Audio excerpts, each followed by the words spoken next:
নেই।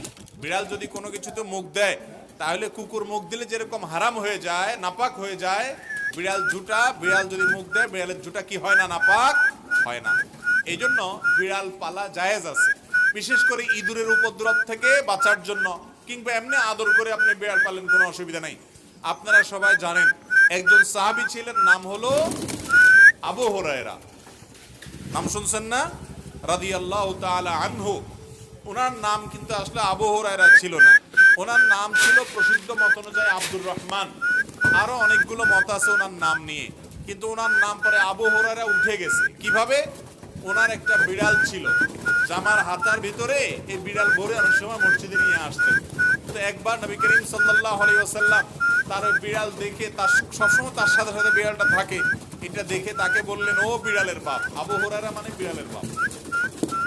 এরপর থেকে ওনার নাম হয়ে গেছে কি?